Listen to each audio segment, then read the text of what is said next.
Good morning, Nigeria. Welcome to Daybreak on Trust Television, reaching you live from the capital city of Abuja. It is indeed a good day to be alive, and we're super excited to begin our day with you.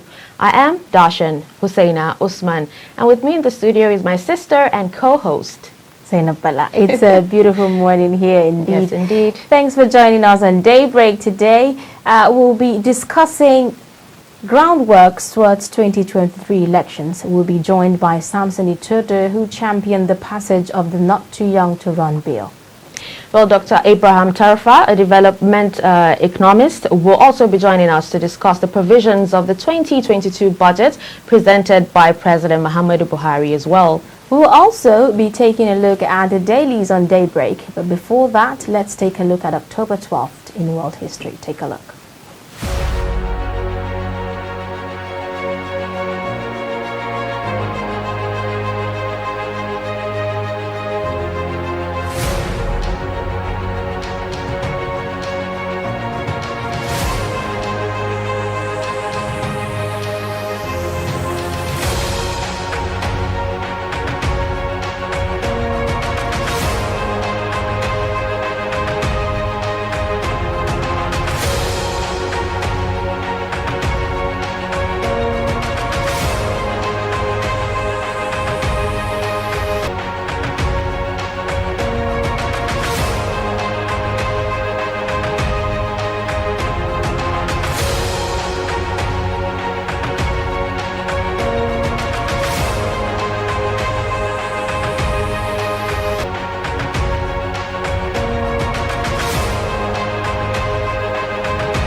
Welcome back. If you are just joining us, this is Daybreak on Trust Television.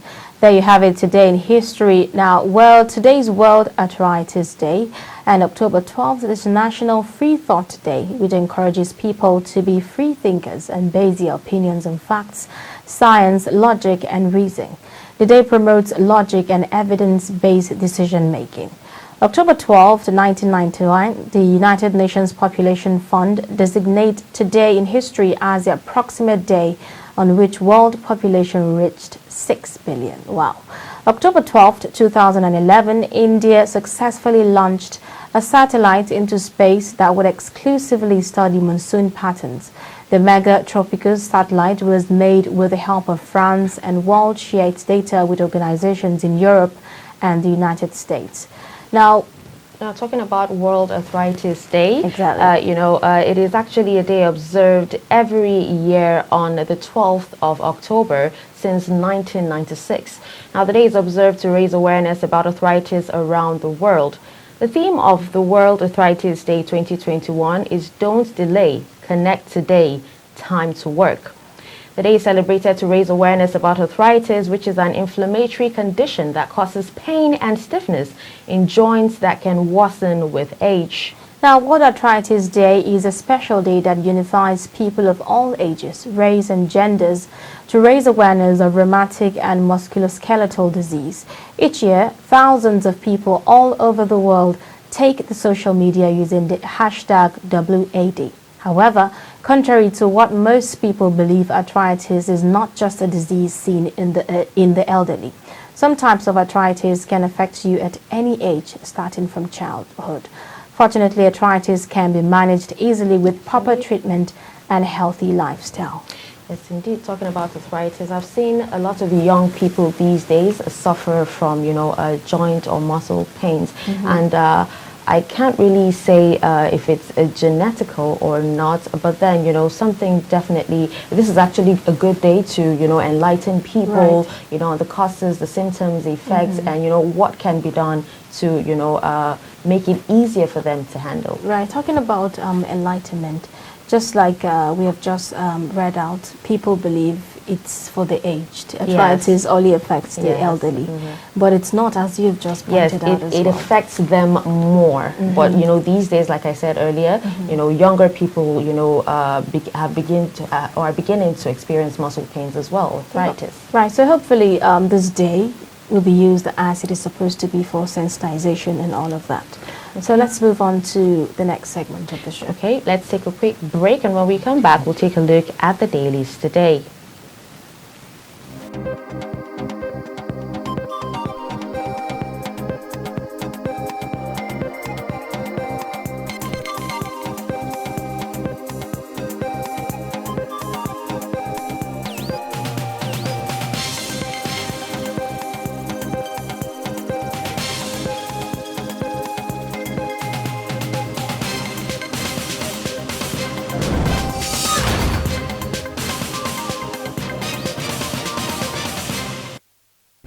But in a situation where you find that a look like the same, not necessarily tribal or regional. but I have said that.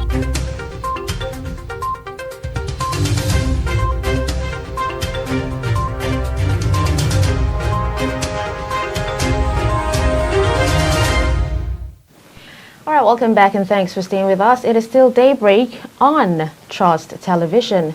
Joining us today, it is time for the dailies, as we said earlier. So joining us today is Nuruddin Abdullah. He's an editor, 21st Century Chronicle, and he's here to review the stories making headlines this morning. Good morning, sir, and thanks for joining us. Good morning. Welcome to the show. Good morning, thank you. All right, so we will start with a Daily Trust newspaper.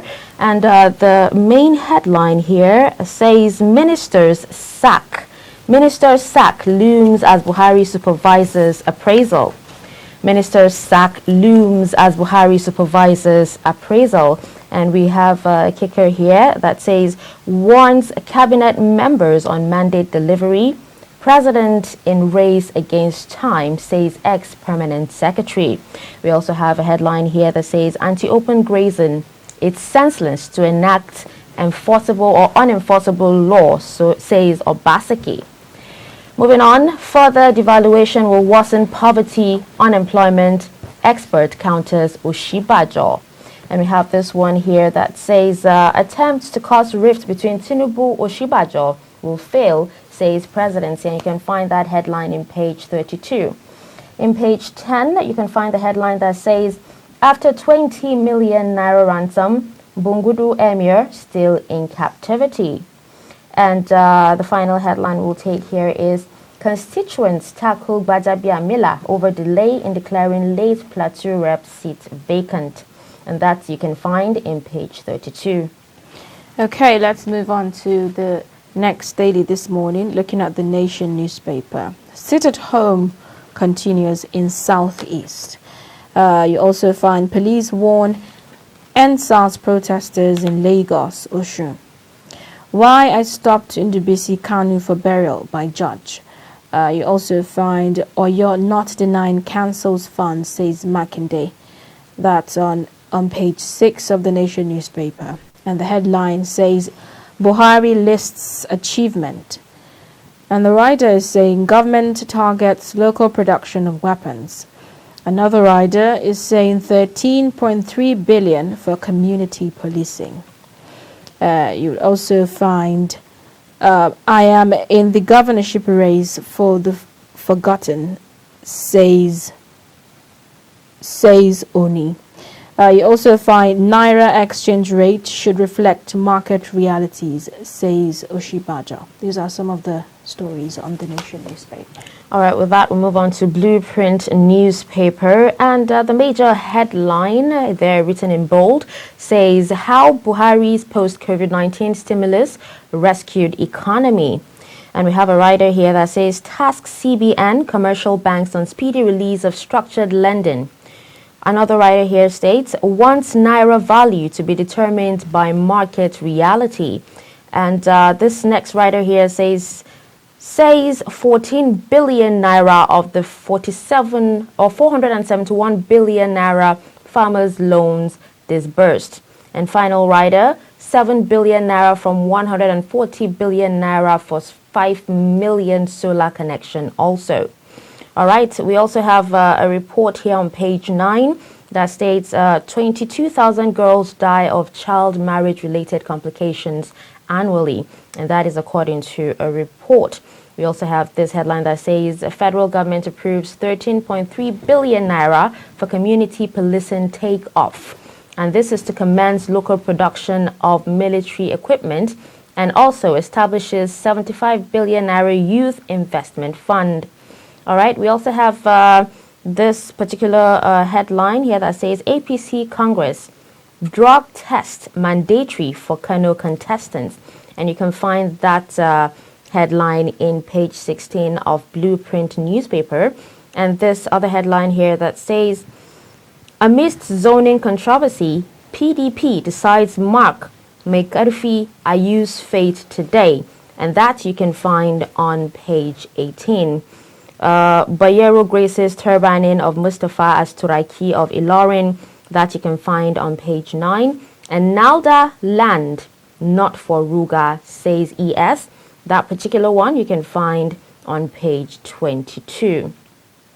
Okay, let's move on to the Punch newspaper this morning.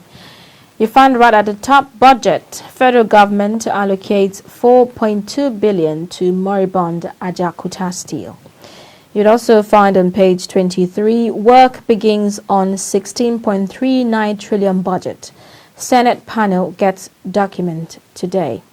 You'll also find on page 12, prelate proposes 25,000 largesse for repentant Boko Haram bandits. And on page 22, experts differ as Oshibajo says exchange rate artificially low. And the big headline there is saying states lament deductions, demand probe, subsidy rises to 8.2 billion naira daily.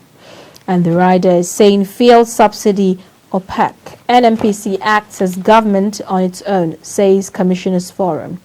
And another rider says states helpless over deductions. Federal government a dictator. This is according to a Delta State Commissioner. And below the pictorial there, where you'd find President Muhammadu Buhari. Sit at home gunshots, rock Anambra guard killed in Enugu, Imo grounded. You'd also find on page 4 and page 5, 250 investors lament as 20 billion agribusiness scheme promoted by Nollywood actors collapses. You also find on page 30, ICPC arraigns ex-presidential aide Obono Obla for certificate forgery. These are some of the headlines on the Punch this morning. Okay, we'll take one more headline here, and that is from the Guardian newspaper. And we have this one on page 4 that says, research workers begin indefinite strike tomorrow, alleged misuse of COVID-19 funds. We also have on page 4 still, intrigues as Supreme Court reserves ruling in governor's 66 billion naira judiciary suit against federal government. And on page 6 here says, 6 women, 9 children escape from Boko Haram in Yobe. And if you go to page 21, you'd find a headline here that says, Customs restores VAT, multiple charges on imported aircraft spare parts. We also have this one here right on the front page that says, Southeast gets secretary as micro-zoning crisis threaten PDP convention. And we'll move on to the major headline on the Guardian newspaper. Federal government faces tough choices over likely naira devaluations. And then we have a writer here that says, AFDB faults federal government's $35.5 billion debt toll, economic development model. And another writer here that states, we're making progress on infrastructure development, says Buhari. This one here, this final writer here says, Nigeria weakens to 565 naira per dollar. And these are the headlines we'll be taking on the Guardian newspaper today. Okay, let's review some of the stories, some of the top headlines this morning, starting with the one on the Daily Trust newspaper, which says, retreat. Ministers sack looms as Buhari supervises appraisal. Now, there are speculations that there are likelihoods that President Mohammed, there's going to be more sacks, as the appraisals come up. What do you think about that? Okay, I think more ministers need to be sacked because it is only the Buhari administration that appoints people and leave them to do what they do without sanctioning and all the things. If you look in the previous administrations, you append your signature on your sack letter the moment you are appointed as minister, so that the presidency will just announce it. You understand? But when Buhari came, he changed the narrative. He changed the narrative in the sense that between 2015 to 2019, he sacked no single minister. Two left. Fortunately, the two women in the government. One got a UN appointment. The other one controversially resigned. Maybe she resigned because she was brought up in the UK. The same minister in the same government with the same controversy, like Kemi Adioson's. He broke the oaths. He even had the audacity to go to court. He didn't serve the NYSC. He went to court and he survived it. So that has been the trend until recently, almost 2 years into his last tenure, when suddenly two ministers were sacked. And the sack, as negative as many people portray it, is good for democracy, it's good for good governance, it's good for Nigerians. And like I said elsewhere, other ministers now will sit up. When Buhari makes an appointment, unless you get into a serious controversy that's through steal of money and what have you,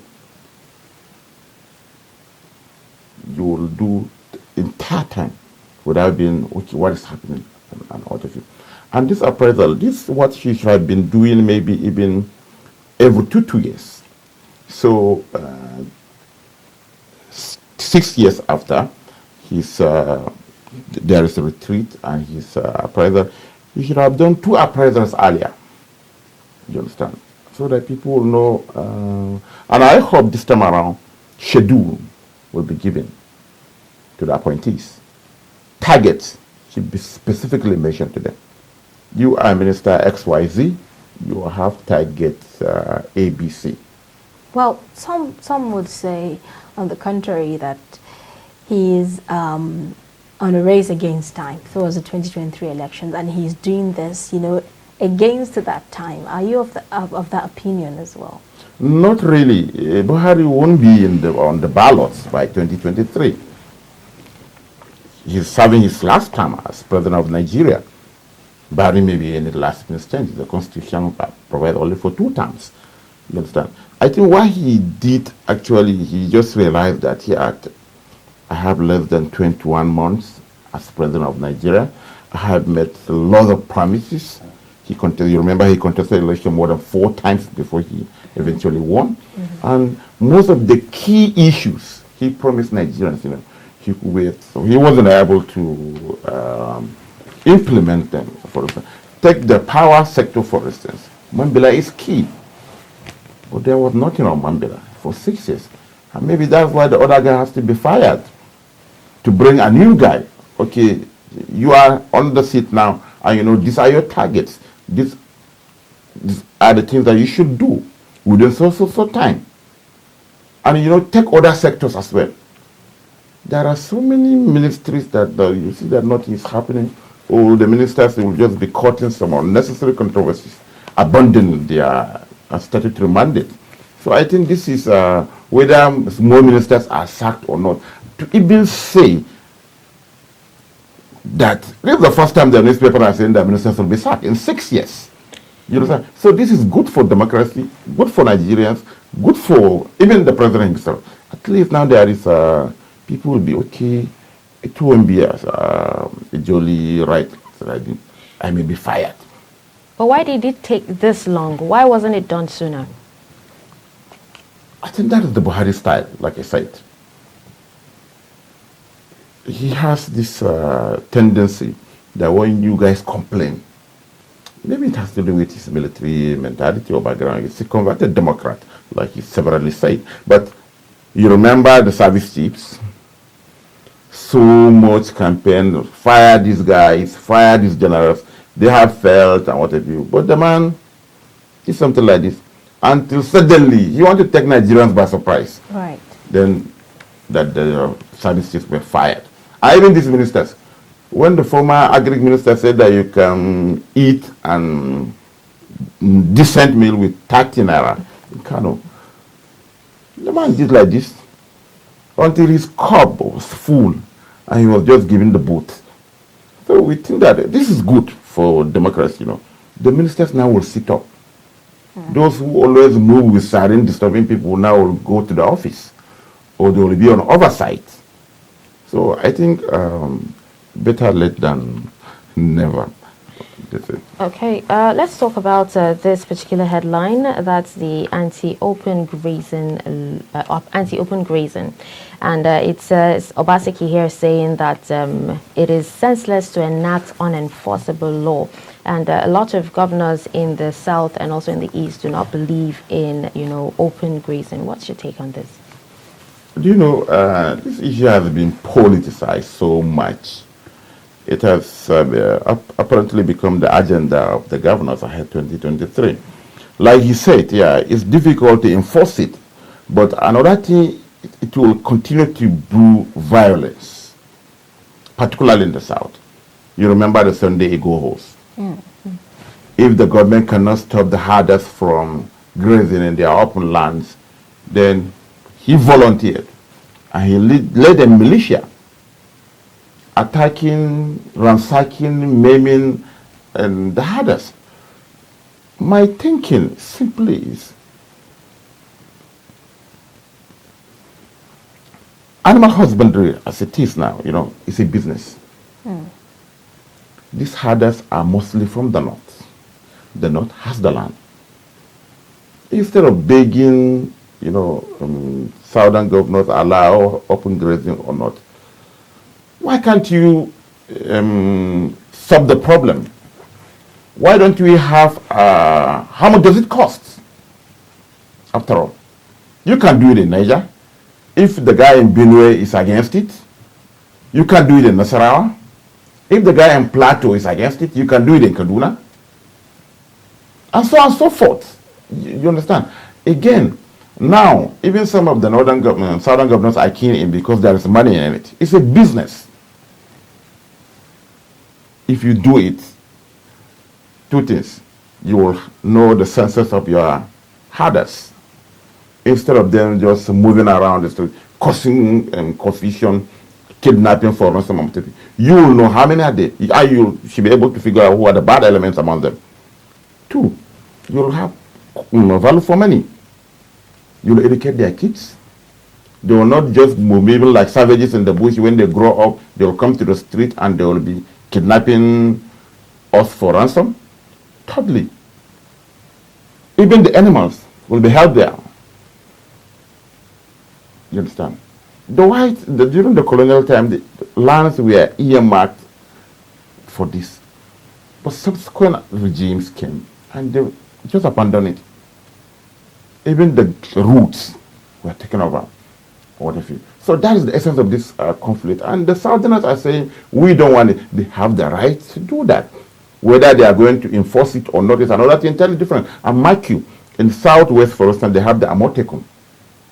Only the South is now, because maybe of the IPOP issues, they couldn't set up a sort of a militia to enforce it. So the best way is for the northern governor to sit down and look inward and stop this problem once and for all. And the federal government is even investing in it.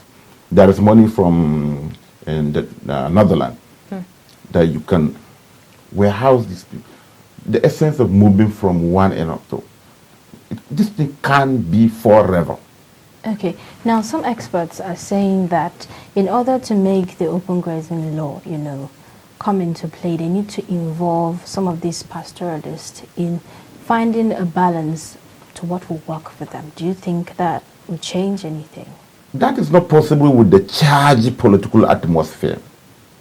I mark you, the governors are not military governors, they are politicians. Like I said, the whole thing is purely economic and social, but it has been politicized. Hussein, you will just measure your acceptance to the people on your stand on open grazing if you are a southern governor. You understand? That is it. Obaseki, I'm surprised that he said that. You understand? Issue is, the moment you say something that is not clear or that it seems to be supporting against the ban, then it will pitch you against the people. And you're a politician. You're either seeking re-election or we are going to Senate and whatever you want to impose your stooge after you leave office. So these are the issues.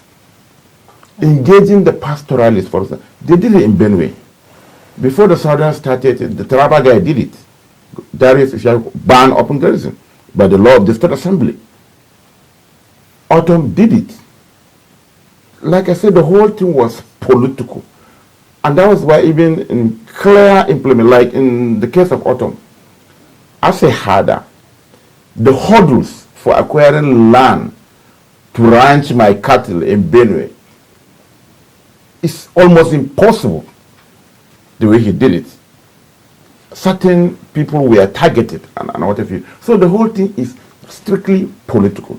And in this charged political atmosphere, engaging, I don't see how the Mieti Allah, that's been the political wing. The herders will be moving to the government house in Akure or Lagos or Ibadan for a meeting on open grazing. That will not go down well with the people there, right, because of the politicization of the issue. But by and large, the North, we have 19 northern states. They should work this thing out. These herders can be accommodated here in far better, economically viable environment if they are ready to do it. Okay. Now let's talk about a headline that seems to be on every page or every newspaper, and that's the devaluation of naira.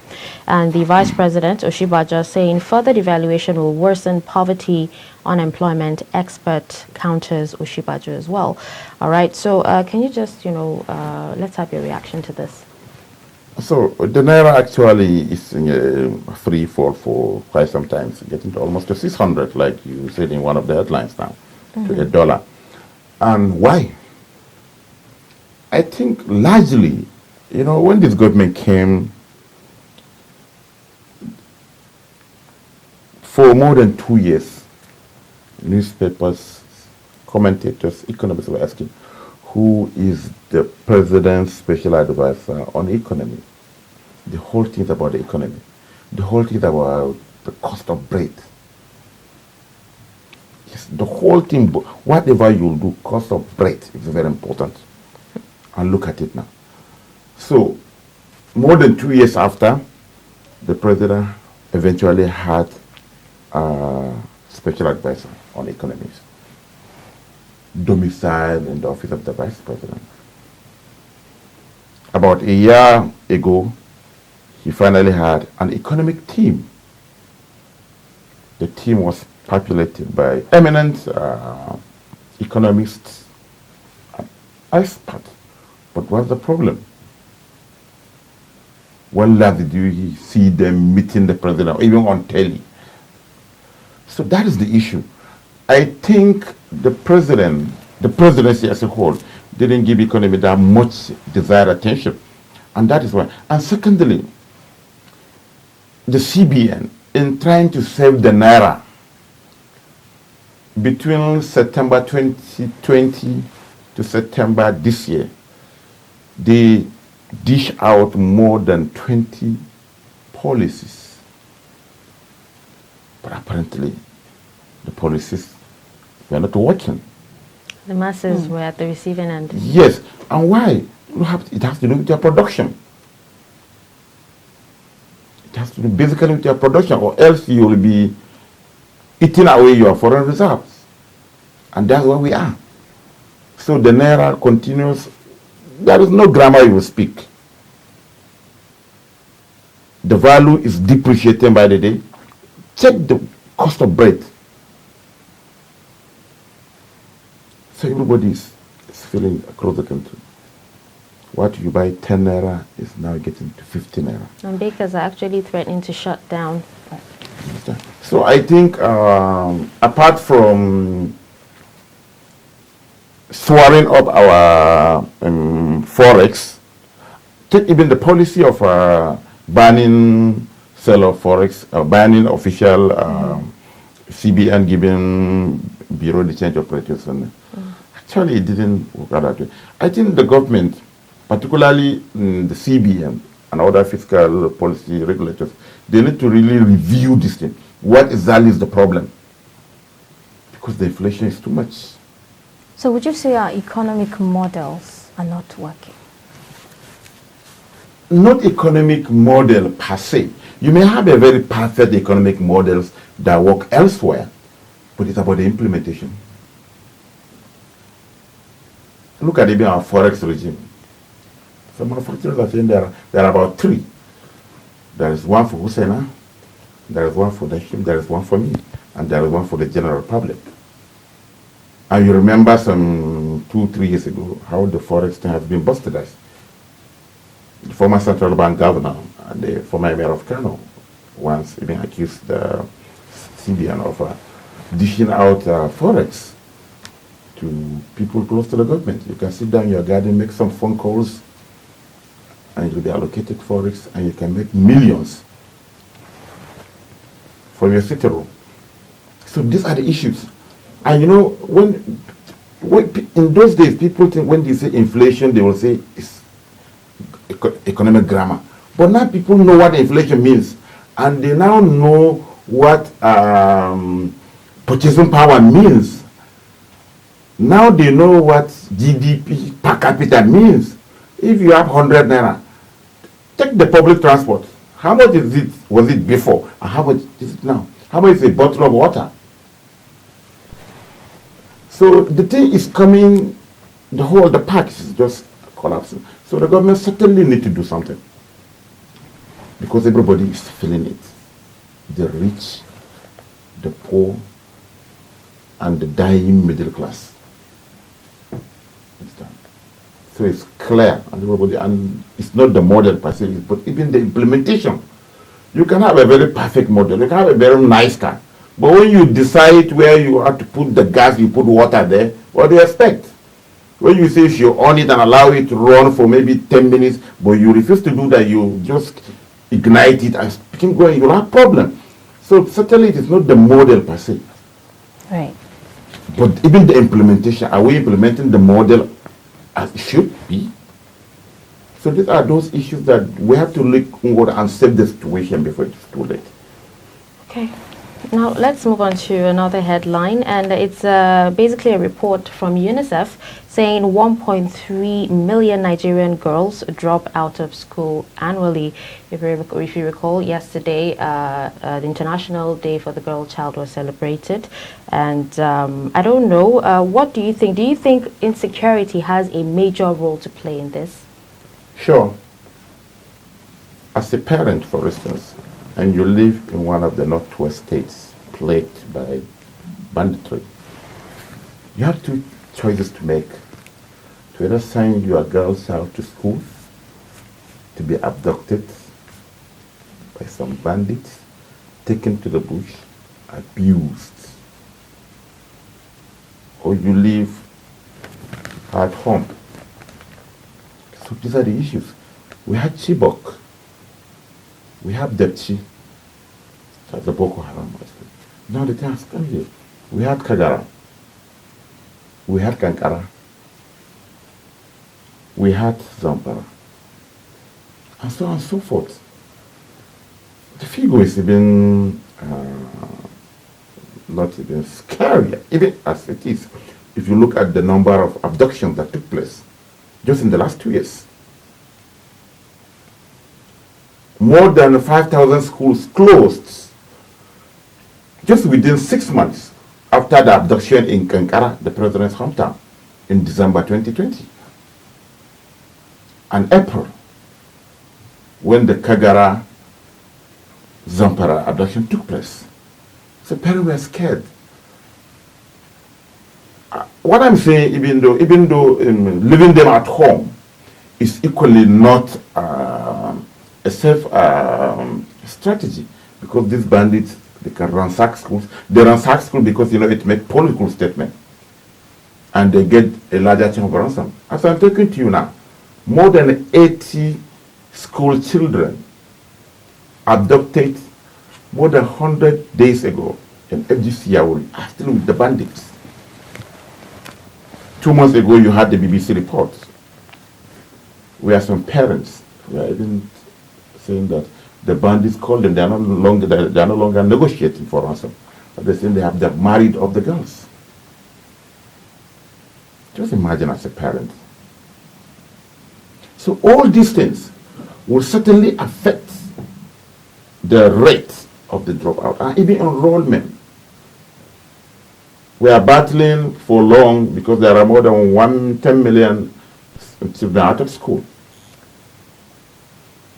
More than 80 of them from the northern part of the country. And banditry is here with us again. The worst part are the girl child. Because of some conservative socio-economic and cultural reasons, our girls are still hawking on the streets. We haven't tackled that yet. We are begging them to send them to school. Okay, till now, you send them to school and they've been taken away by bandits. You remember those of, even in Islamic schools, religious schools are not, what happened to the Bethel Baptist School? They pay so much money. You sell houses, you sell all your belongings to rescue a child. What happened to that Islamic school in Niger? The bandits are so heartless, they even took away 5-year, 6-year, 3-year-old from a school that is being run like an orphanage. So these are the issues. How do we tackle this? We tackle this by ensuring the safety of these children.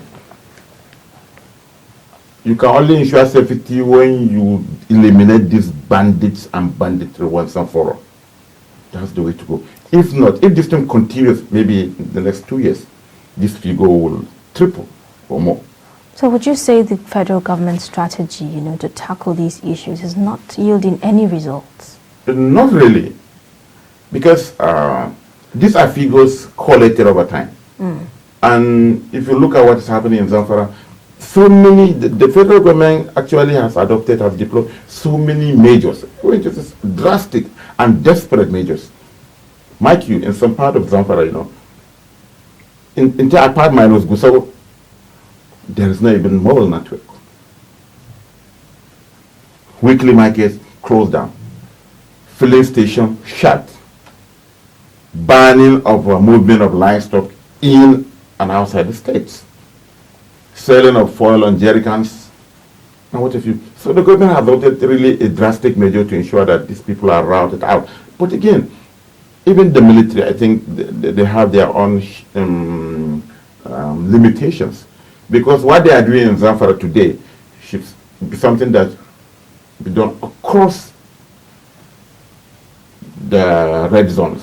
Kaduna, Sokoto, Katsina, and part of Kebbi in particular. But we are only doing it in Zamfara. And now the bandits are fleeing to Niger, they are fleeing to Kaduna, they are fleeing to Sokoto, escalating, more attacks in the neighboring state. If, for instance, the military has the manpower, material power to cordon these areas and do it once and for all, you do the shelling, you send the troops to eliminate it so that within a time we are done. But now most of these guys were moving to, bad guys are going to Niger, they are going to other. So after Zamfara, now we have to come to Niger, for instance. The 5 frontline local government where the bandits are holding fort. to repeat the same thing. The same thing in Kaduna. So the federal government, there are so many factors. The military, even though we have been at war, Boko Haram exposed so much. There was so much rot, politicization, lack of men, lack of materials. The president is talking about will soon start our manufacturing local weapons. This is something we have done. We should have done long ago. So the government is adopting desperate measures because everybody is affected by this. As a politician, I don't think it would be nice to sit down as a governor, as a local government chairman, or even as a lawmaker, say that you can't go to a village, you can't meet your constituents, or you read the newspaper say that they have ransacked this village, taken away, abuse. Even look at the stories from Katsina. Even the age we are not spared by these savages. Took them away, abused them. You understand? Right. You read the story of a woman, 4 months pregnant, taken to the bush, and she gave birth in the bush. Terrible indeed. Terrible. Well, thank you so much, Nuruddin Abdullah, the editor and 21st Century Chronicle. We hope to have you next time on the show. Thank you so Thank much you. for sharing. Oh, you are still watching Trust TV. We are still watching Daybreak on Trust TV, rather. We're going to take a short break now. When we come back, the show continues. Stay with us.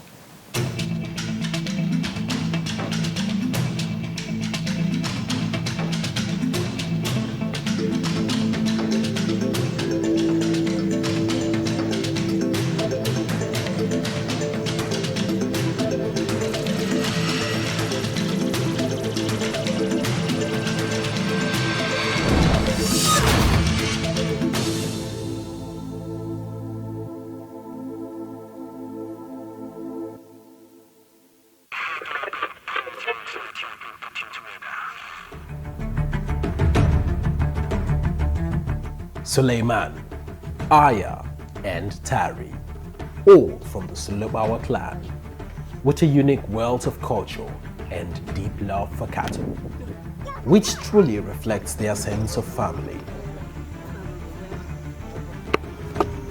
But over time, everything changes with no lands for grazing.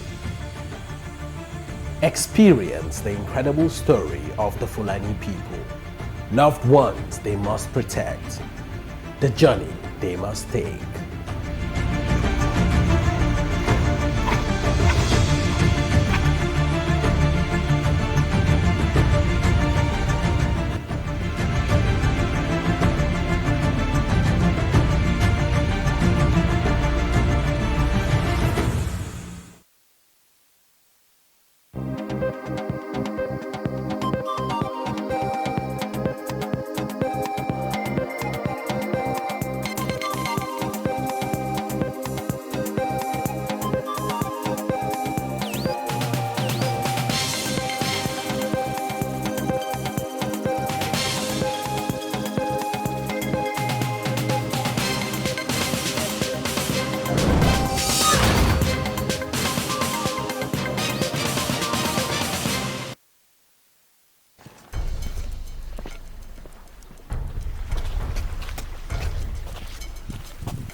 This is the spot, a marking signifying the starting point of the dam. No chobri, no sare, 40. No compensation has been given to any community member and no place has been earmarked for their relocation. Since why they go, they never come back.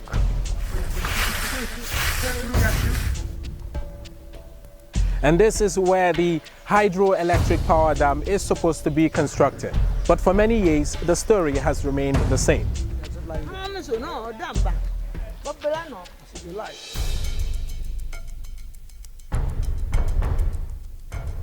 This is the site of the proposed hydroelectric power station in Mambila. But the irony is, no construction has even commenced yet.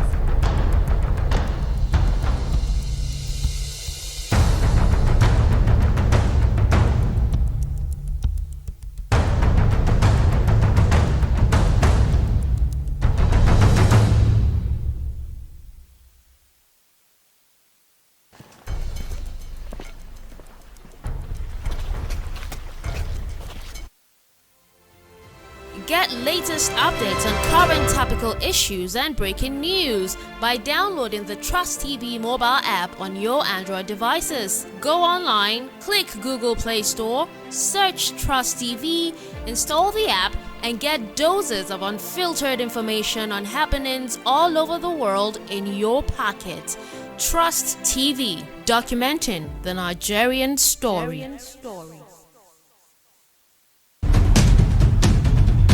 African fabric is finding its way to the global stage. But Nigeria is losing out on big textile spenders as the local industry faces imminent extinction. Behind me is the Arewa Textile Mill, established in 1963 and eventually closed down in 2004. From over 180 textile mills in the 70s, only about 25 mills now operate at less than 40% capacity. I'm an employee of Arewa Textile PLC before it closed. After a month, I was just like a madman.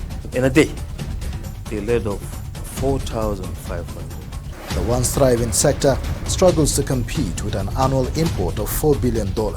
Smuggling is the order of the day. For manufacturers, we cannot compete. We visit the nation's textile hubs to seek answers to why the sector has failed to return to its glory days despite government's intervention.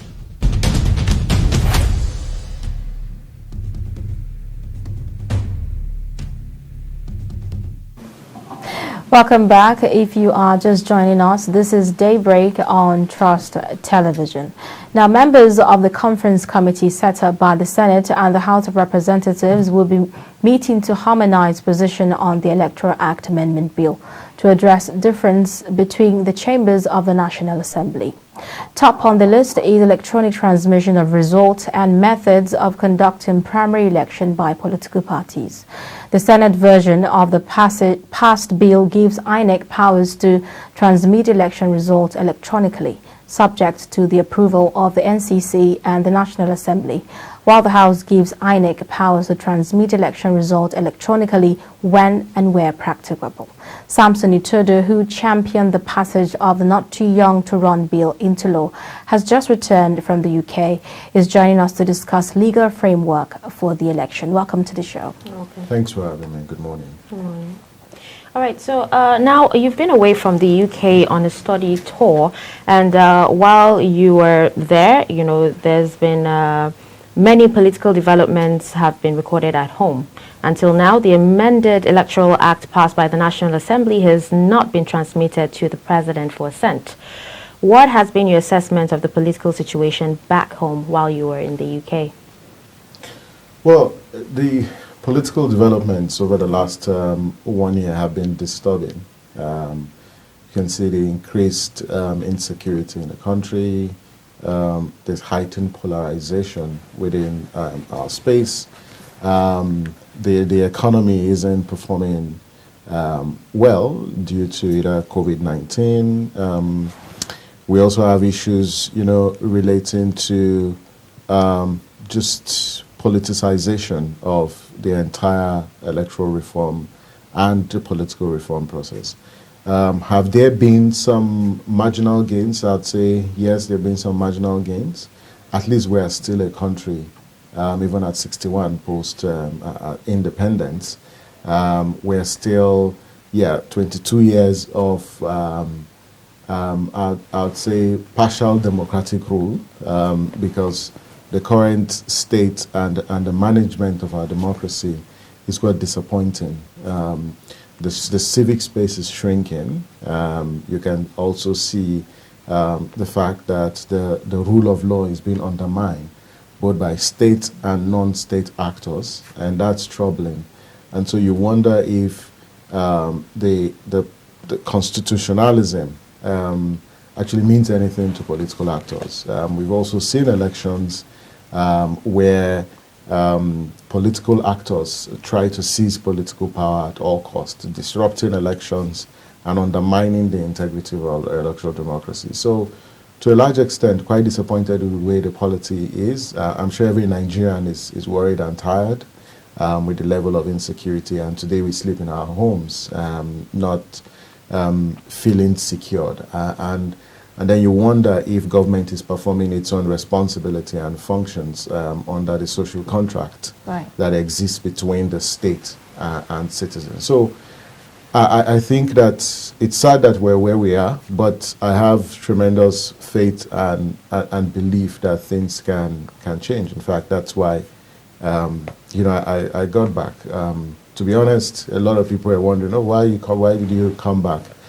I say, yes, I have to come back because this country belongs to everyone, and we have a responsibility to fix this country. For those who want to migrate to other countries, they should keep in mind that those countries are where they are because citizens, the people and the citizens of those countries decided to stand up, to be counted, to make change happen. And so if we're going to fix this country, it's going to be we the people that will do that, and we can't depend on external actors because our liberation as a people will be informed by how we build a collective identity, how we build consensus across board, regardless of religious or ethnic extraction, and say we want to fix our society and we take intentional steps to do so. So for me, that's where things are.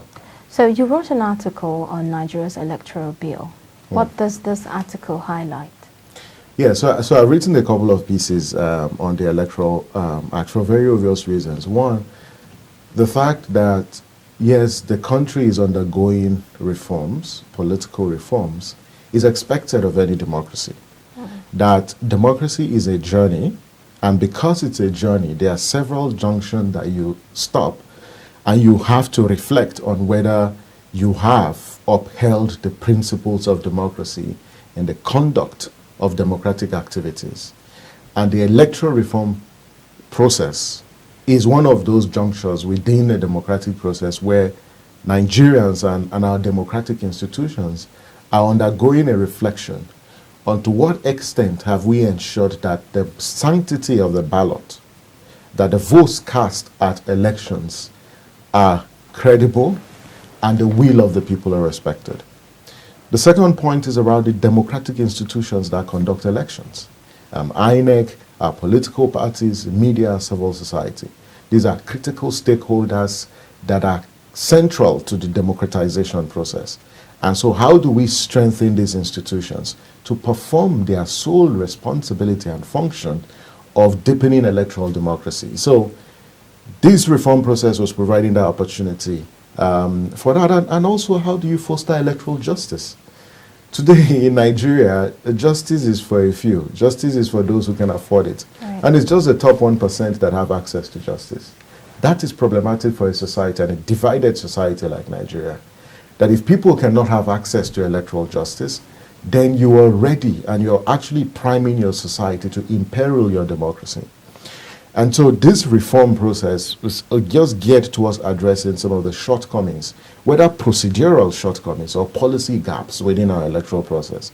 And as you can see, the way the National Assembly has managed this process, we're just about 500 days to the 2023 elections.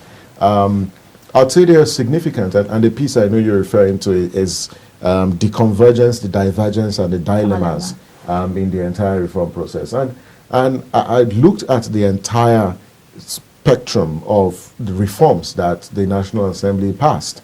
There are over, first, I looked at the fact that the approach adopted by the National Assembly is commendable because this bill, the Electoral Bill 2021, is an aggregate of several bills that are being passed and enforced, as well as the proposals in several committee reports that this administration constituted.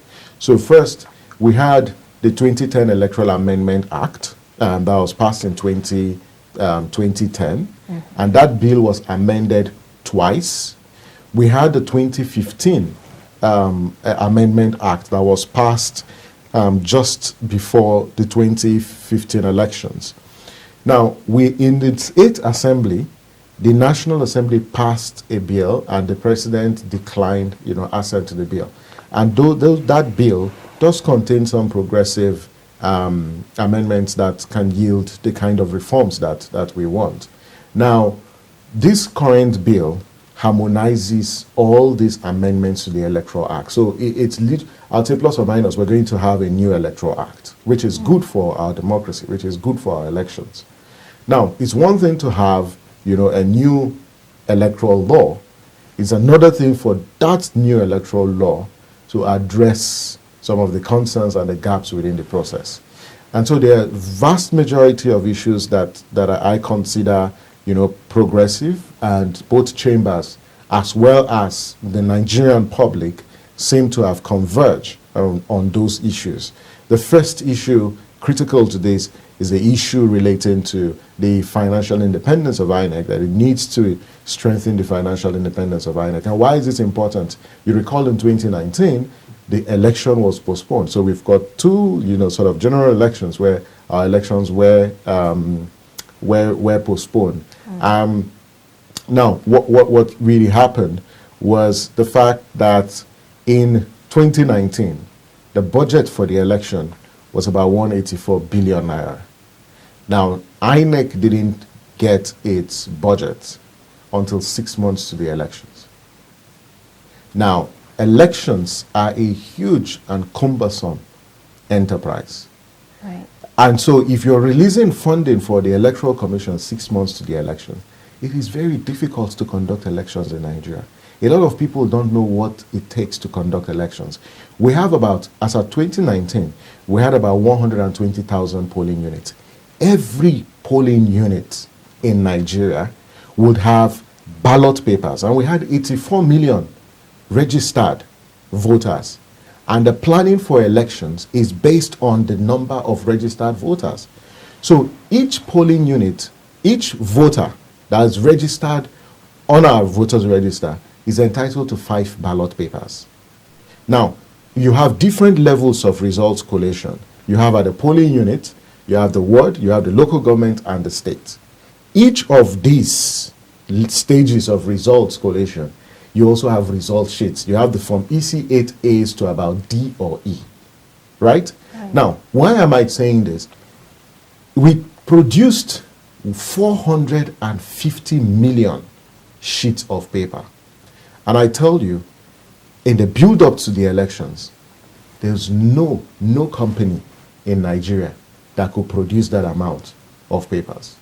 In fact, our National Mint Corporation, actually disappointed the Electoral Commission because it didn't have the capacity to produce the amount and the volume of ballot papers and result sheets.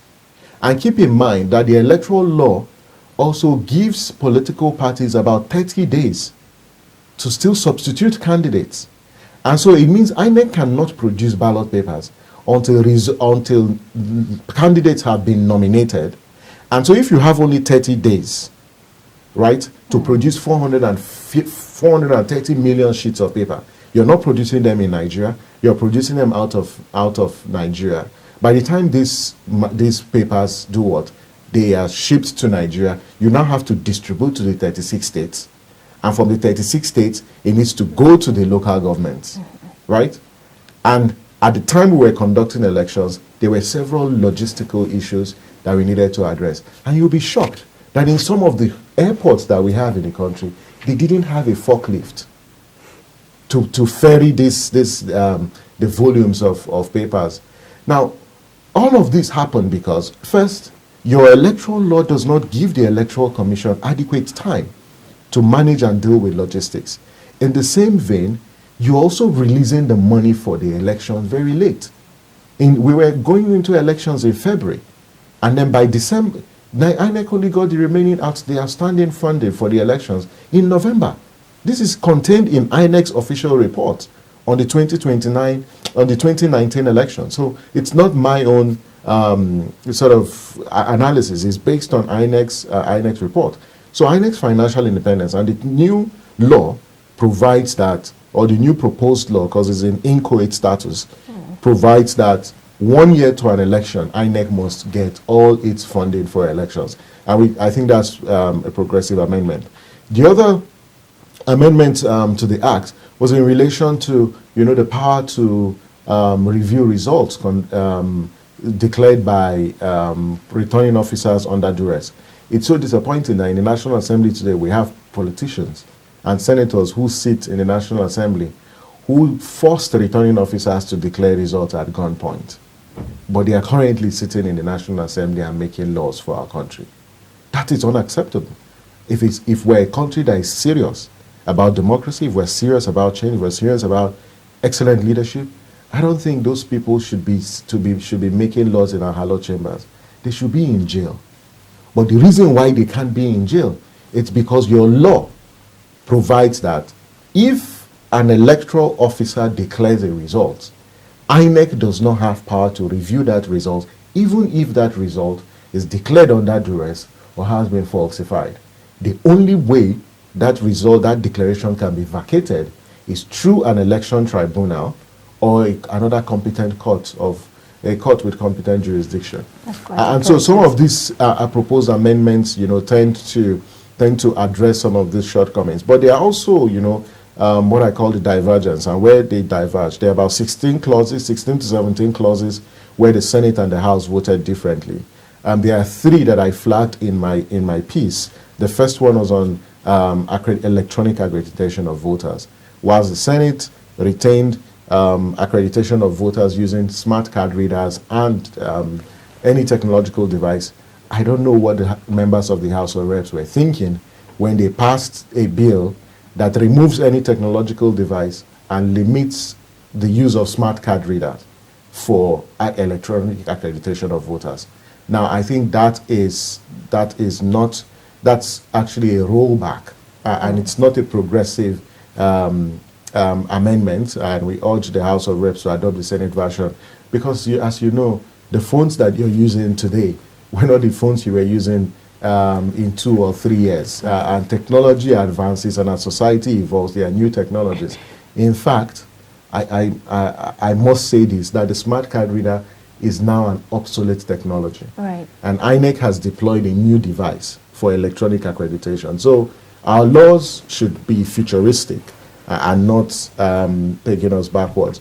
There are also issues relating to electronic transmission of results, which is the most controversial proposed amendments. And the reason why, and Nigerians need to note this, the reason why this is controversial, it's because it deals with a fundamental problem with our electoral process, which is the results collation process.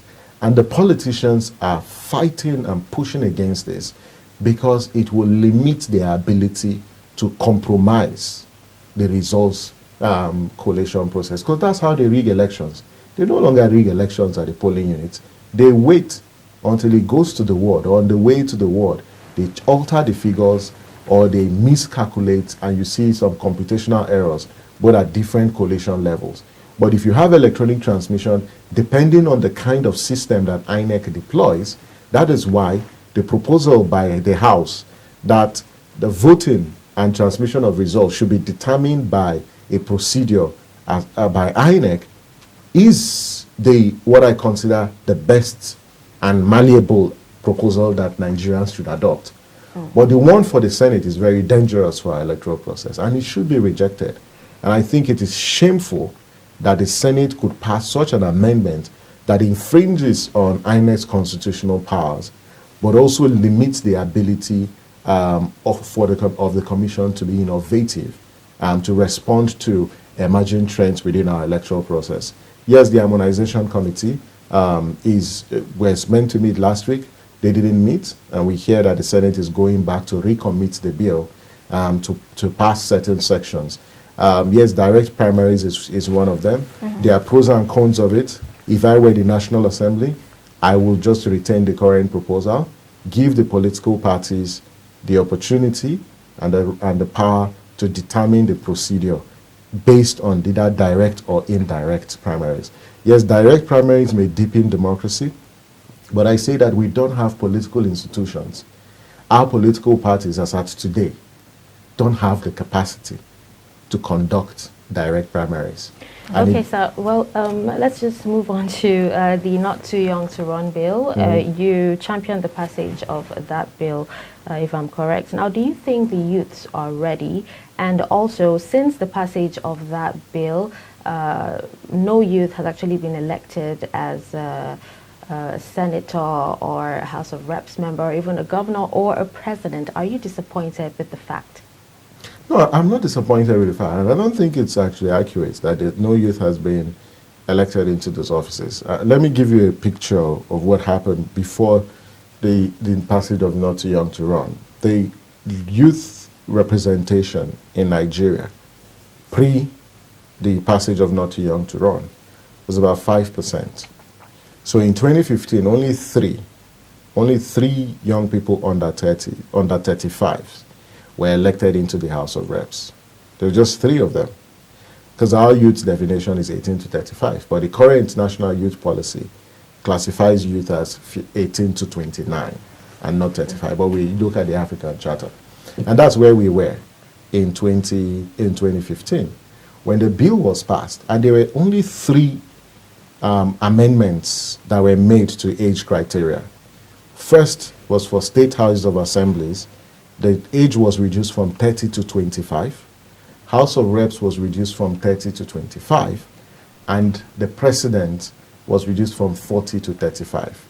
The governor and the Senate age criteria was retained at 35.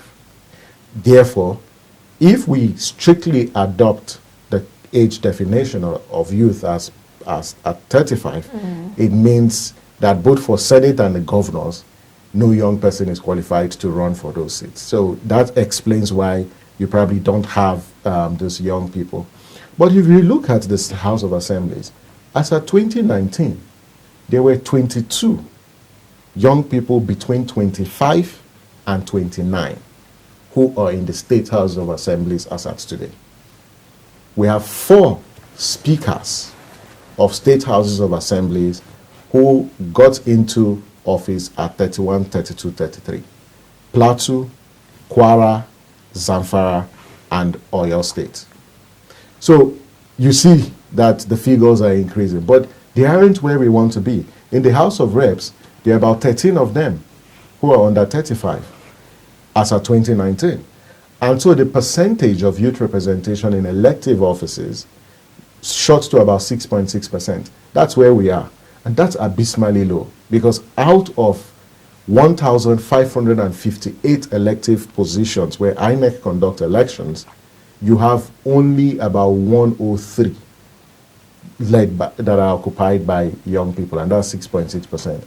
And we are hopeful that in 2023, we're going to have more young people in office. You can see post the NSAS, a lot of young people are getting more interested and getting ready. I don't believe that young people are not ready. There are lots of young people who are ready.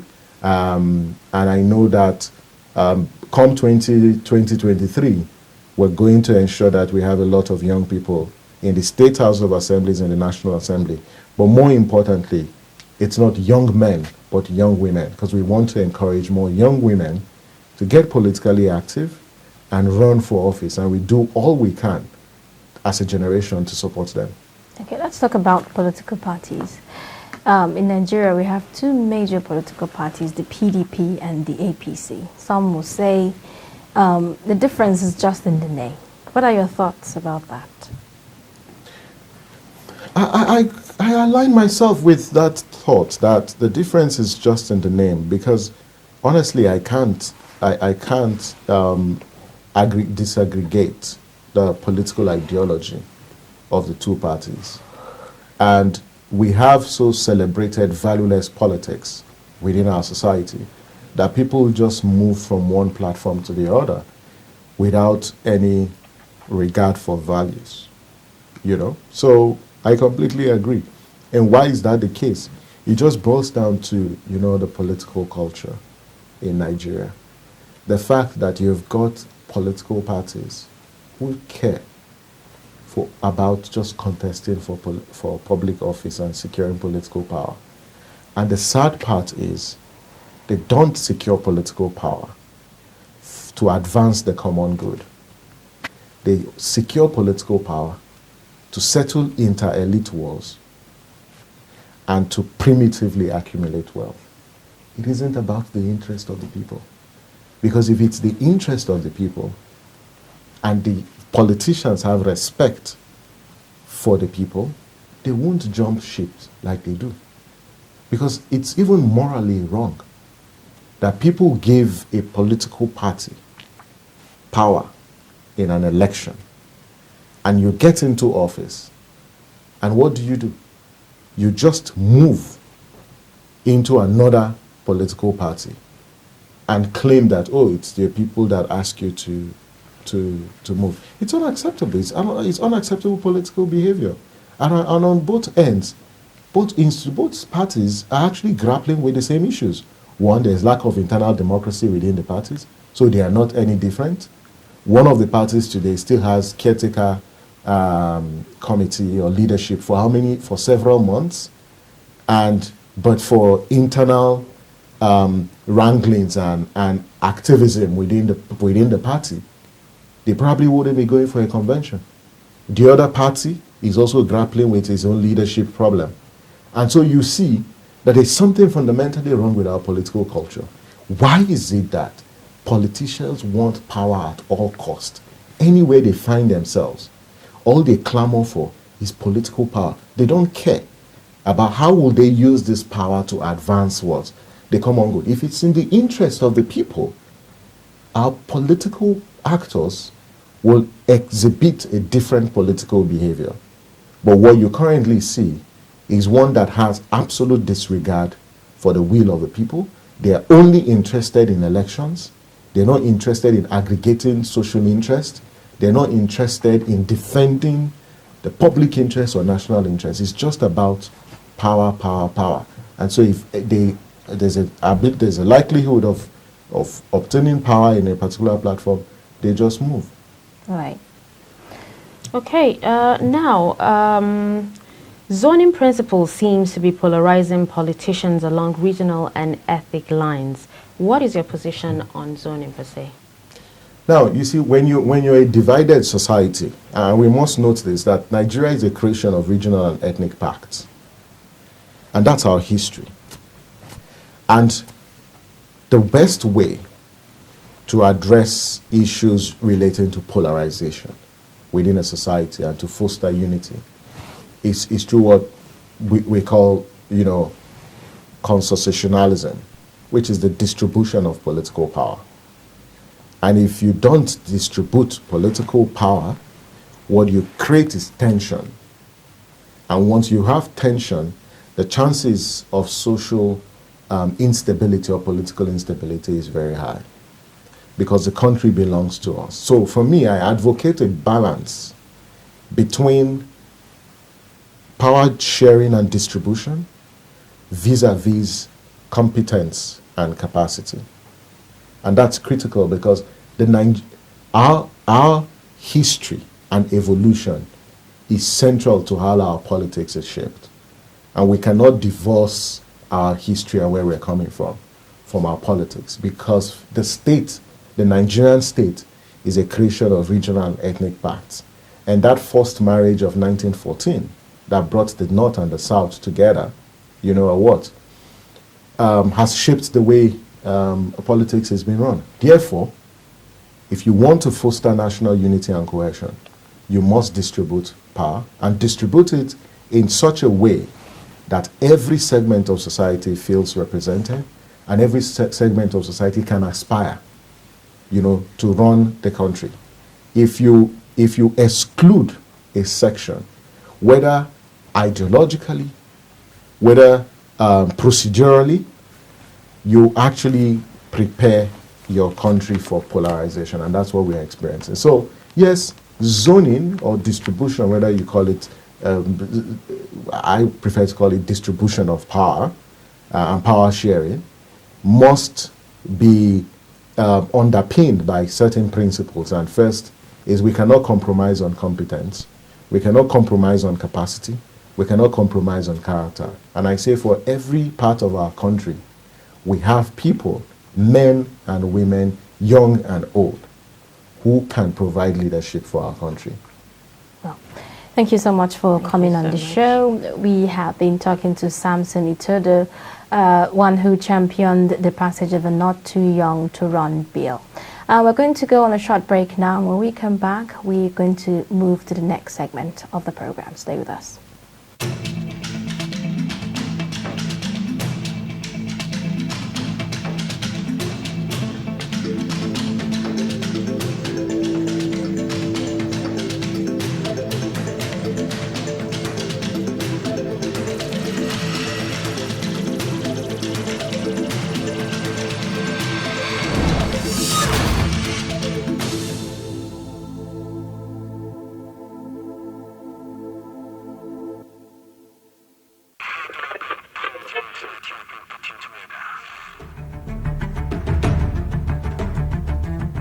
Suleiman, Aya, and Tari, all from the Sulubawa clan, with a unique wealth of culture and deep love for cattle, which truly reflects their sense of family. But over time, everything changes with no lands for grazing.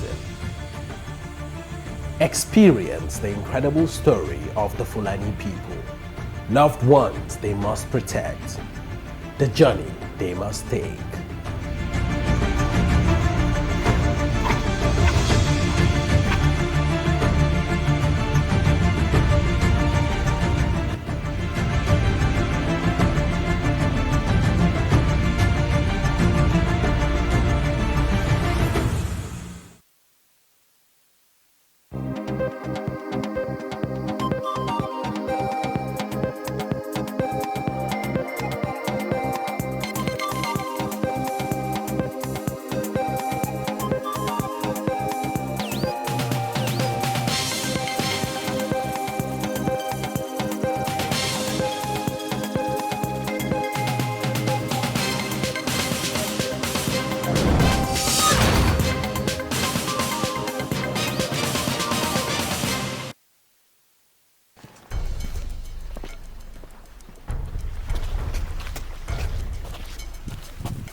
This is the spot, a marking signifying the starting point of the dam.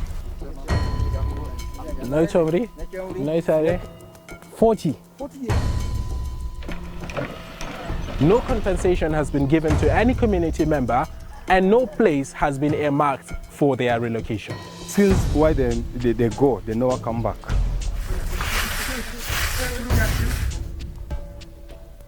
And this is where the hydroelectric power dam is supposed to be constructed. But for many years, the story has remained the same.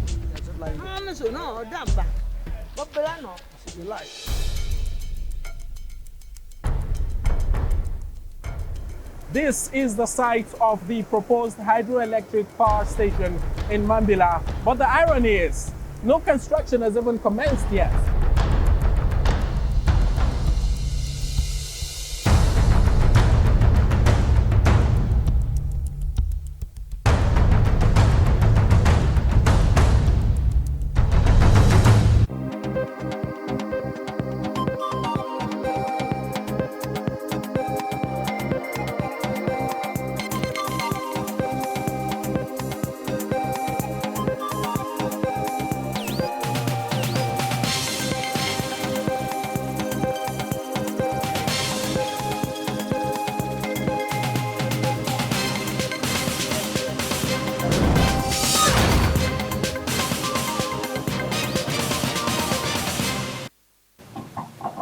All right, welcome back. You're still watching Daybreak on Trust Television. Now we'll move on to the next discussion, and it has to do with scrutinizing the budget.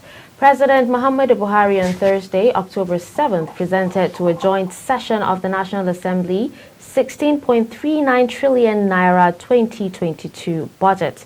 The budget proposal is made up of 6.38 trillion naira recurrent expenditure and a 5.35 trillion naira capital expenditure, with a 3.61 trillion naira earmarked for debt servicing.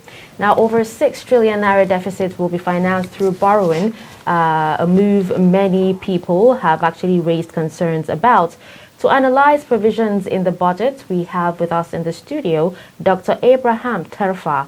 In the studio, he's a development economist. Welcome to Trust TV. Thank you very much. My pleasure to be Good morning. Nice Welcome to the show. Mm-hmm. Now, many would wonder why recurrent expenditure is higher than capital spending. What explanations do you have? The budget generally must be split into two broad categories, recurrent and capital. But then, if you look at that recurrent, there is a recurrent non-debt expenditure, there's a debt service component of it, and then there's a component that goes for statutory allocation. So because recurrent has a lot of summations, it's normal that it will always be bigger. For example, in this budget proposal for 2022, recurrent is accounting for about 70%. So, but again, like I said, that's like 4 components in one. So, but the idea is that each time people say recurrent is bigger in the budget, they want to quickly point the finger to say, oh, that's for salaries and wages. So they begin to look at advocacy to rationalize workers and things like that. The first point I want to point out is that is not accurate. Recurrent is bigger because it is a combination of non-debt expenditure, debt servicing, statutory allocation, and then the normal component that goes for salaries and wages in terms of general aggregation. Okay. Okay, so why do you think defense and security, was prioritized? What's your reaction? Defense in this 2022 budget has about 1 trillion, 1.14 trillion. It's the biggest expenditure space in this specific budget. Insecurity in Nigeria is something that we cannot play with, from banditry to kidnapping to insurgency and then to armed robbery, and all those kind of variants of insecurity. So, but the thing is that allocating that amount to defense or to security in general means that Nigeria has become like a security state, a state that is plagued by insecurity. That's the sad reality. And our budget is now having security, defense in particular, having a large chunk of the allocation. So the sad part about that is that when the defense sector has that kind of allocation, it is most likely that you begin to have more activities around insecurity rise instead of decreasing. Because it's clear now that the money is in defense. And to utilize defense expenditure, you must purchase hardware, military hardware. You must launch operations. These are the expenditure outlines for defense sector. So the point I'm trying to bring out there is that in as much as we want to address insecurity, addressing insecurity simply means addressing access to health, unemployment, poverty, access to gender-based, preventing gender-based violence, providing access to clean toilets and water. So, but this direct approach of channeling most resources to defense, because we want to tackle insecurity, might be accurate for the economic planners now, but we are saying that to make it more inclusive, to address insecurity, target or seek to wipe out or fix those issues that are drivers of violent extremism, like unemployment, poverty, and inequality. So do you have any observations to the allocations made to education and infrastructure? Yes. For the first time, like I said earlier, the component of the budget is statutory, capital, recurrent non-debt, debt service, and then for salaries and wages. Now, statutory allocation is where you have all agencies that are on first line charge: National Assembly, Human Rights Commission, INEC, NDDC, Northeast Development Commission, not NDDC, Northeast Development Commission, all those kind of agencies, Nigerian Judicial Council, those agencies that their money goes to them directly. For the first time, we now have this statutory allocation to include NASENI, which is National Agency for, I think, infrastructure, one infrastructure agency. It is now included in the statutory allocation. So that tells you that the government this time around has prioritized infrastructure, and especially to give them a free hand towards the operation. Putting any agency on first line charge means they are giving them revenue access free hand, so that when they get it, they do their thing themselves. So that tells you how the government is prioritizing infrastructure through including NASENI as a statutory allocation agency. Then in terms of education, the president in July said that education budget will be increased by 50% in 2022 and 2023. If you look at the total allocation to education in the 2022 proposed budget, it's about 700 billion. If you compare it to the one of last year, it's reduced. I think that one was about 732 billion, I think. This is still also around 700, but it's lower. So when we hear that the president promised that education budget will prioritize for 2022 and 2023, we're expected to see that education will be larger than what it is. That's the point I'm trying to make. So the trend for the allocation of the size of allocation for education does not show that there's commitment towards addressing or prioritizing allocation to education, as the president said during the education financing summit that held in the UK. All right. Okay, now the budget is to be financed mainly by borrowings, that's new borrowings. Now, do you see a problem with this? And also, does Nigeria have other alternatives as opposed to more borrowings? Generally, Nigeria has a lot of alternatives aside borrowing. Nigeria, if you take Nigeria as the federation, FCT, the 36 states, and then the federal government, all the and the local government as well. We have alternative to borrowing. And those borrowing is in terms of exploring our all the mineral resources that we have, all the potential that each state has, from local government to communities, everywhere. Explore this opportunity, get them to become revenue generating activities, and then we get revenue from taxes. That's the alternative. But then that's mid-term to long-term. But in terms of now, this 2022 budget is for next year, 2022. 2021 budget is for now, right now. In terms of now, borrowing seems to be the lowest hanging fruit, the fastest alternative for the federal government. That's why I started by separating federation and federal government. To address revenue challenges right now, borrowing is always the fastest means for the federal government. And that borrowing can either come from external or domestic. If you look at the component of debt servicing in this 2022 proposed budget, debt servicing in total is about 3.9 trillion. Domestic servicing is about 2.1, while external is 1.1. So you can see that domestic borrowing is already heavy. And domestic borrowing simply means you are taking from, you are borrowing through the central bank, through commercial banks to target specific sectors that you want. Meaning you are taking money from within your own home to other sectors of your home. Ultimately, the home is cash squeezed. That's the challenge of domestic borrowing. But the federal government is also doing its best to utilize domestic borrowing more efficiently. But the new injection in terms of income is external borrowing. Sadly enough, external borrowing is the new money that comes into your economy from outside. It's the new borrowing from the other person's home into your own home. It's not borrowing from your wife or your brother or your sister. That one is one family income rotating. New borrowing is from the other home into yours, from your uncle. New injection. So that's the new, and that's what external borrowing does. That's what is used to finance all those beautiful infrastructure projects that we see. In fact, external borrowing was even used to finance all those payments of frontline workers during COVID-19 period. A lot of things were done using external borrowing. So in the present reality of revenue challenge in Nigeria, let me quickly say this. Last year, 2021, this year, 2021, we expect to get 8 trillion in revenue. As at August, Nigeria has got about 3.9 trillion. So you can look at it in terms of the rest of the year. It's not likely that we'll attain half of that. So clearly, the 16.3 something trillion budget we have is one that will be financed through borrowing, sadly. Other revenue generating agents means will come in, but that will be mid-term to long-term. Now, social development and poverty eradication is allocated 863 billion. That's about 5.3% of the entire allocation. Do you think this is enough? Okay. Social development and poverty eradication, there is no one agency that's responsible for that. It's interministerial, inter-department, inter-agency. You know, technically we have about 48 ministries, departments and agencies, broadly speaking. But if you decompose them, go into these ministries, you see that we are dealing with about 950 to 1,000 ministries, departments, and agencies across the country.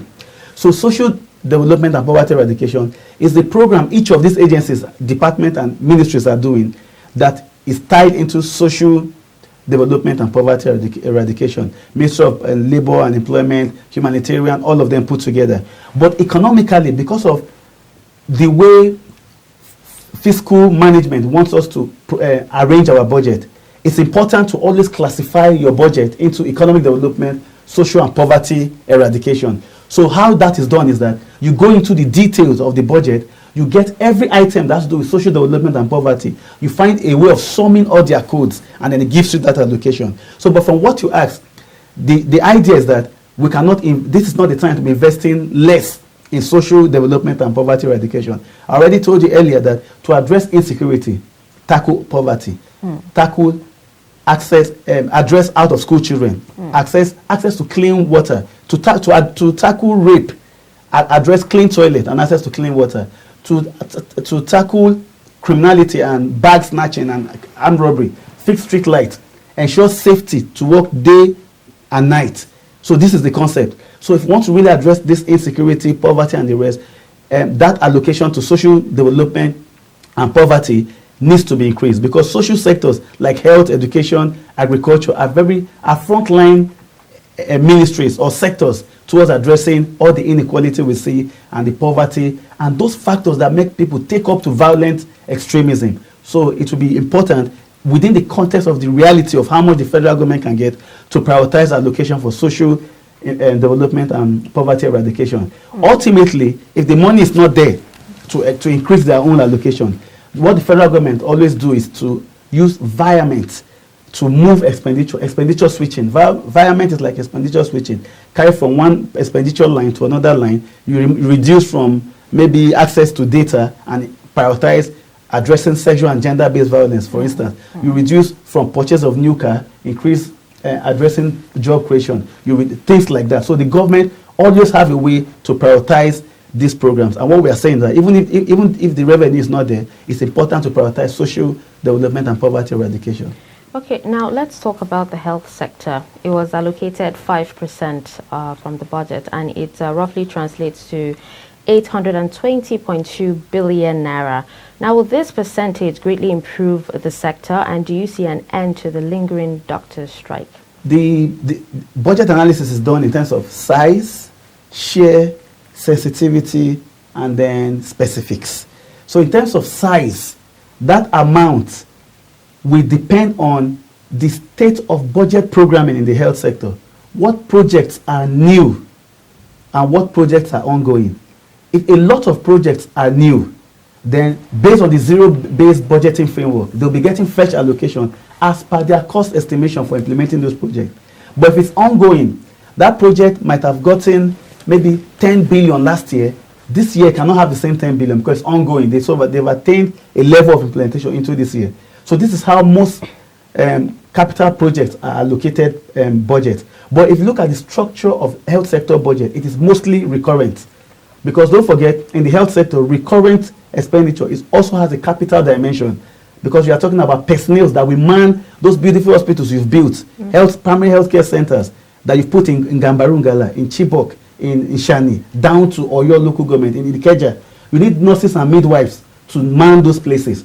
So if you don't empower them through recurrent and personal expenditure, they will not even go there to man those buildings, those facilities you provided. So then in terms of size, the allocation to health, like I said earlier, if they can do their best within the reality, that sector is one other sector that needs increase in allocation. But don't forget, in 2021, there was supplementary budget, and the health sector was also accommodated. So, but instead of just increasing the budget for health, there's need for needs assessment to know what nurses want, what midwives want, what the needs that in medical doctors are facing, pharmacists, all this sector, generally the medical and health workers union, there's need for that discussion with them to identify what even the accountants that work in the health sector need. Because if you recall, during the COVID-19, they gave personal protection equipment to people in isolation centers alone. Meanwhile, when you enter the hospital, a security man at the gate that brings you into the hospital. So if that man has contact with the COVID-19 patient, that person is gone. Right. Or the account guy on the desk who collects payment from the needs of this COVID-19 patient who has had contact. So the health sector is bigger than medical doctors or nurses. That's the point I'm trying to make. So you need a needs assessment to know what each of them want, so I can actually get right size or know the appropriate allocation for health. Then in terms of share, which is the 5% you talked about, it does not match up to what is required to attain the SDGs. But within the context of Nigerian reality, we might just have to do with what we have in terms of that share. But in summary, there's need for increase in allocation for the health. But let it be based on needs assessment and within the context of our reality in terms of revenue generation and borrowing plan. So what is important is that before this budget came out, this 2022 budget proposal, the Federal Ministry of Finance is always at the forefront to put out documents that will carry the public in terms of knowing how to engage with them with budget. So one document that they released is called the Budget Cost Circular. That Budget Cost Circular was released since August, I think July. And then that it has revenue ceilings, expenditure ceilings, I beg your pardon, for every MDA. So that is the point of looking at that document, to know that health sector will not get more than this. So stakeholders can begin to engage with the ministries, not Ministry of Finance, but the Ministry of Health and other stakeholders, to see how they can get it to be increased through the appropriation process. So that's in terms of the share. Then in terms of sensitivity, we want to look at how the health sector budget is addressing maybe vesicovaginal fistula, supporting the war against sexual and gender-based violence, helping, providing primary healthcare centers in boy-dominated schools or girls-dominated schools, ensuring that access to toilet facilities are engendered, and things like that. So, speaking of gender, we're seeing for the first time MDAs are being advised on gender-responsive budgeting. Do you think this is going to be like a game changer for us? The budget call circular made it clear that this year they are open to gender-based budgeting framework. But Ministry of Finance can only say that because Ministry of Finance is like the coordinating ministry for all this budget preparation. It does not change or impose the budget for specific MDAs. So Ministry of Finance at best is a policy institution for budgeting. It can only say this is the direction we want your budget to go. Remember, and that direction is not coming from them. It's coming from the priority of the president and the Federal Executive Council. Remember, the President Muhammadu Buhari's administration came into being using security, corruption, and economy. Ministry of Finance will always prioritize those areas. Then SDGs as well and every other discussion.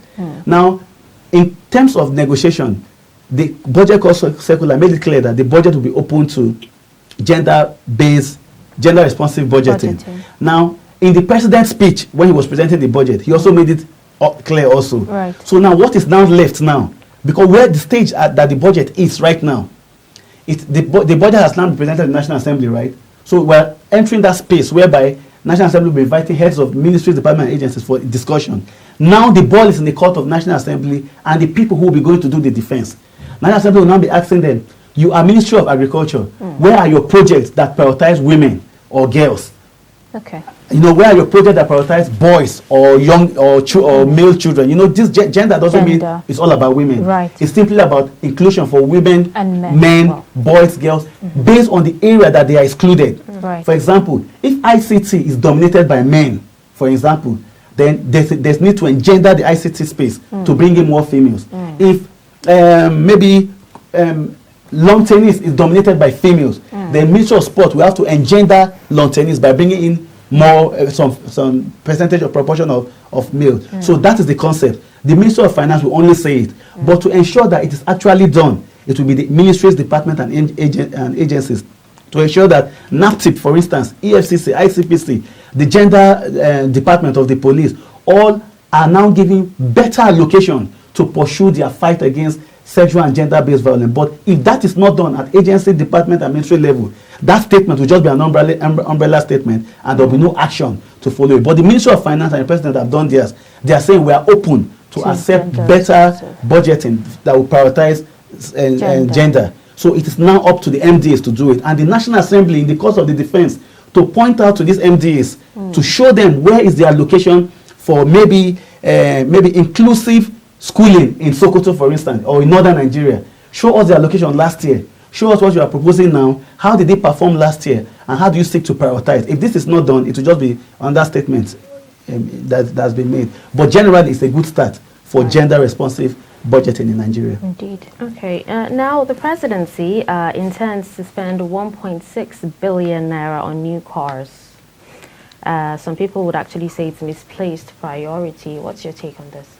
Yeah, generally, it's important to criticize government, but it's nice to do it constructively. And one thing, by God's will, that makes us researchers, economists, as we call ourselves, it's not just the BSc, MSc, PhD that we have, but it's the knowledge of how the economy works, the public sector and the private sector. There's how government works.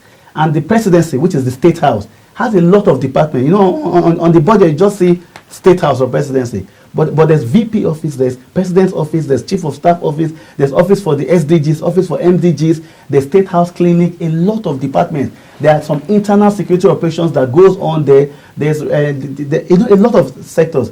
So that amount you are saying, don't forget, the kind of vehicles that may be used in the presidency might have to be bulletproof. And with the exchange rate going on right now, these cars, for now, despite the effort we are making through innocent vehicles and the rest, a large chunk of it is still requires exchange rate to procure them. And exchange rate right now is not smiling. It's not smiling at all. The It's thing not. is, it's sad. It's really sad. So the presidency just have to use that amount. I'm not just trying to say that the amount is okay, but the best they can do is to auction if there's any department that's replacing cars, so they can auction it so that auctioning of car will become a revenue generating activity for State House. So they auction cars and remit back to consolidated revenue, and it goes back. So they need to be open in terms of what they do to minimize expenditure and how they generate their own revenue, so that Nigerians will not just be hard on them that you are putting 1 billion for cars. But they should also come out to put out information. Revenue generated from auctioning of last year or 10 years ago's cars is so amount, and that will be remitted to consolidated revenue account and to be used to address insecurity or something like that. So there needs to be open budget process, especially for the State House, and if possible they should make their procurement process very clear, because procurement will make it clear for you to know which car is getting what amount, the importation cost, the registration cost, and the landing cost, and all those things like that. But in general, it's important to prioritize projects that are for development.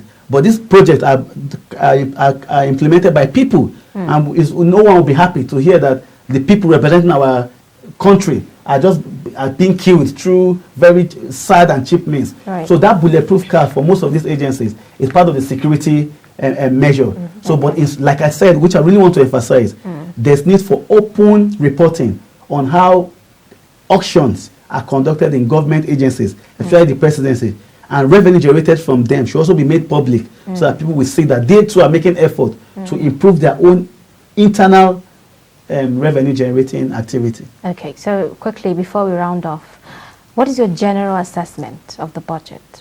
The budget for proposed budget for 2022 is 16.31 trillion. 16.31 trillion. Last year's budget was 13.5 something trillion. Then we did a supplementary budget that took it to 14 point something trillion.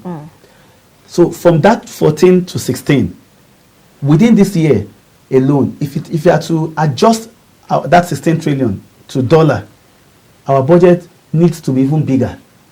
Ideally, we should be doing a budget of 25 to 30 trillion, given the reality of inflation and exchange rate. But let's just look at it in terms of naira. It shows an increase in allocation, which is nice. It's really nice that the budget increased. I hope that by the time it goes to National Assembly, they will increase a little, because there are a lot of expenditure lines that needs to be addressed. Sadly, the revenue to do it is not there.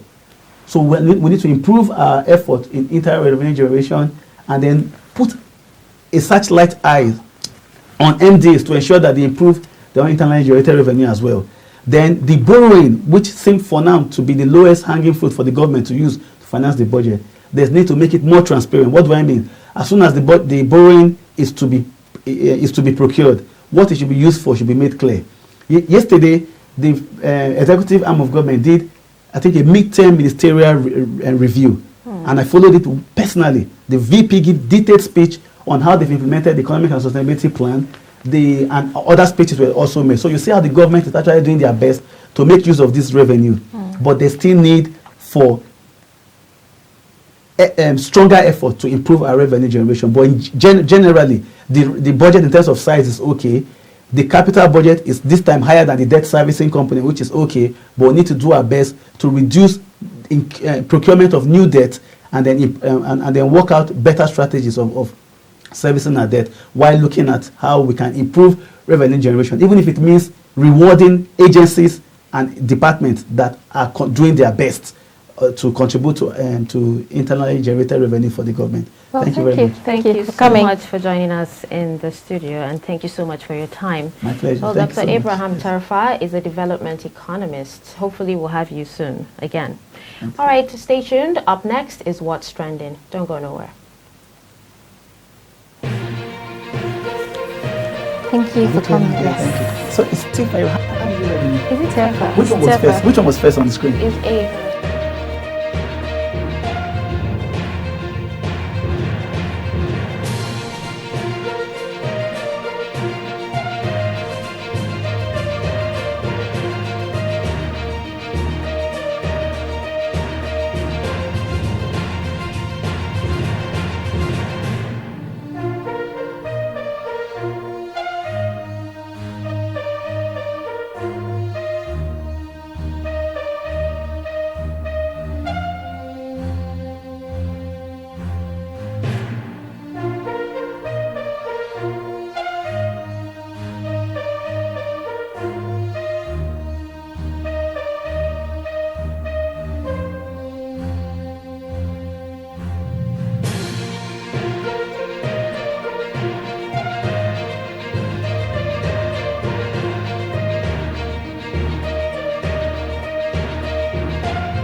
Yanmıyor gel Ömer şu kapıyı açsana. Ama şey etmiyor, koldan açılmıyor. Çekti onu. Yok yok, düğmeye basacağım açılır ya. Düğme nerede orada? Düğme yok. Onu çekse. Cam ama şeysiz açılmaz ki. Kontak kapalı. Şunu çektirsene şöyle, çekemiyorum onu. Anahtar nerede? Düşün. Alo, Ahmet Çalışkan lütfen. Yok yok. Hadi aşağı in bakalım. İn bakalım aşağıya. Aşağı in bakalım. Bak orada düğme var, düğme. Bak düğme var aşağıda bak. Yavrum, paşam. Ha anahtar var aşağıda bak. Anahtar. Yerde. Bak yerde. Gördün mü? Al onu. Heh, al onu. Hadi bakayım. Hadi paşam. Aferin sana. Al onu. Orada sıkışıp kalmasın. İnmesin oraya, inmesin. Yok, sıkışır orada. Yanında araba anahtarı olan. Aferin. Orada kalmasın çocuk. Yok, kalır mı canım? Al. Heh. Gel bakalım. Aferin sana. Oğlum biraz böyle. Böyle bas. O bir tarafa. Mete böyle yap. Böyle bak. Bas. Altına Mete. Oraya değil be çocuğum. Mete. Bak Mete böyle. Böyle bas. Böyle bas. Bas böyle. Anahtara bas. Bas. Böyle bas. Bas ona. Bak ona şimdi. Bak. Döndür. Bas. En alttakine. En alttakine. Mete. Mete altındakine.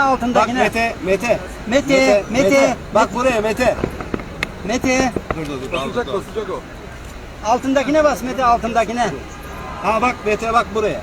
Alta bas. 1, 2, 3 bak. Bas. Bas çocuğum bas.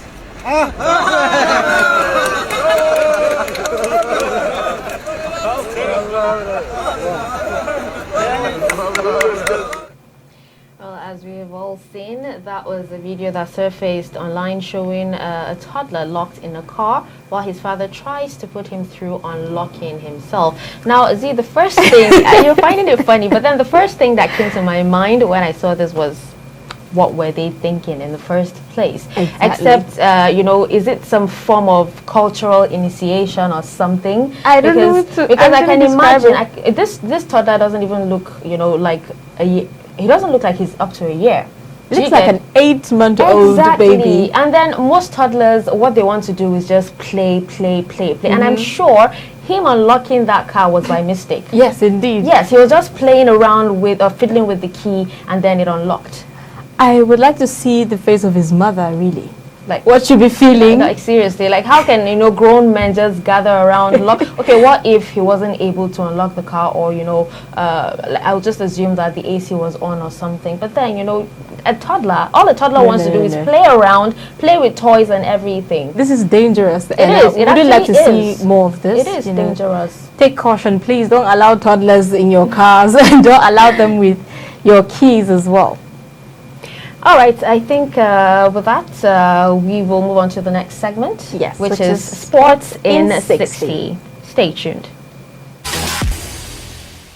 Hello, welcome to Trust Sports in 60 seconds. Super Eagles captain Ahmed Musa has thanked his teammates and fans for their support after making his 100th appearance for the three-time African champions in Sunday's 2-0 win against the Central African Republic. Also, Brentford has congratulated their Nigerian star Frank Onyeka, who helped the Super Eagles beat Central African Republic in Sunday's 2022 World Cup qualifier in Douala, Cameroon. Reacting to the win, Brentford wrote on Twitter, 90 minutes and 3 points for Frank and Nigeria. Nigerian forward Odiani Gallo has been named Al-Shabaab's Player of the Month for September. And finally, France has claimed the second UEFA Nations League title after coming from behind to beat Spain 2-1 in Sunday's finals at the San Siro. Spain had taken the lead through Michael Oyarzabal before Karim Benzema and Kylian Mbappe struck to land another major title for France. And that's all the top headlines on Trust Sports in 60 seconds. Don't forget to subscribe, like and follow us across all our social media platforms. Well, with Sports in 60, we wrap up Daybreak on Trust Television. Yes, it was actually fun, hanging out with you up until this time. Make it a date with us tomorrow, same time and same station. I remain Dashan Husseina Usman. If you missed, you can catch up with us across all our social media platforms. I'm Zainab Bala. See you tomorrow.